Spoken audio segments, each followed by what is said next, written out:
आजादी का प्रतीक है 15 अगस्त, राष्ट्रीय पर्व है 15 अगस्त, स्वतंत्र सैनिकों का बलिदान है 15 अगस्त, भारत देश की शान है 15 अगस्त। मेरा नाम पर्व अल्पेश भाई विड़जा है। आज मैं भारत देश के बारे में कुछ कहना चाहता हूँ। भारतवासियों को मेरा नमस्कार। भारत देश का इतिहास। भारत देश का इतिहास सूर्य जितना ही तेजस्वी और आकाश जितना ही विशाल है। शौर्य, विज्ञान और ज्ञान से सजा हुआ इतिहास, आध्यात्म, कलाकारी और समृद्धि से छलकता इतिहास। अंग्रेजों ने 200 वर्ष पहले भारतीयों को बेड़ियां पहनाई थी। भारतवासियों में कई साल गुलामी में गुजारे थे। हमारे भारत देश के महान वीरों को ये बात अच्छी नहीं लगी, इसलिए वो सब एक हुए दीवाने और भारत देश की आज़ादी के लिए जोत जगाई। किसी ने उठाया शस्त्र तो किसी ने लिया अहिंसा का सहारा। क्या उसके परिवार नहीं थे? उसकी इच्छा आकांक्षा नहीं थी ना, परंतु वो सब भारत देश के हित के लिए थी।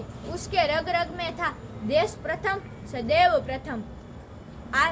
फिर कई बलिदानों के बाद हमारे ब्रिटिश शासन का खात्मा हुआ और ब्रिटिश लोग हमारे भारत देश को छोड़कर चले गए।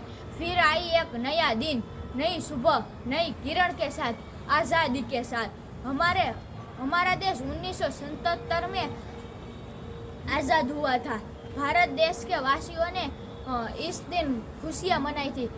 हमारे भारत देश के आज़ाद होने के पीछे कई सारे महान वीरों का कारण है, जैसे कि महात्मा गांधी, सुभाष चंद्र बोस, खुदीराम बोस, महात्मा गांधी, लाला लाजपत राय, रानी लक्ष्मीबाई आदि। उन सब ने हमारे भारत देश को हमारे हाथ में सौंपा, यानी कि हमारे भारत देश को आज़ाद किया।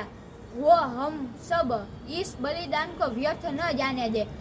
जिस मिट्टी में उसने खून बहाया, उसी मिट्टी ने उस वीरों ने जन्म लिया था और भारत देश के सभी भारतीयों को के रग रग में ये बात बहती है, देश प्रथम सदैव प्रथम। भारत देश के आज़ादी से आज तक भारत देश ने कई सारी तरक्की की थी। भारत देश पहले ही प्रयास में मंगल तक पहुंच गया था। भारत देश ने विश्व गुरु बनने का सपना पूरा किया। भारत देश में इंडस्ट्रीज, एजुकेशन और कई सारे क्षेत्रों में अपनी तरक्की की। फिर भी हमारे देश में आतंकवाद, भ्रष्टाचार, गरीबी और बेरोजगारी है। हमें निर्णय लेना चाहिए कि हम सब मिलकर उस दुर्गुणों का खात्मा करें। भारत देश के महान सपूतों ने हमारे भारत देश को आज़ाद करके हमारे हाथ में सौंपा है। हमारा कर्तव्य है, हमारी जिम्मेदारी है कि हम उस भारत देश को फिर से गुलाम न बनाए। आखिर में मैं इतना ही कहना चाहता हूँ कि हम सब मिलकर भारत देश की रक्षा करें। आओ हम सब मिलकर भारत देश का स्वातंत्र्य दिन मनाते हैं। जय हिंद, जय भारत।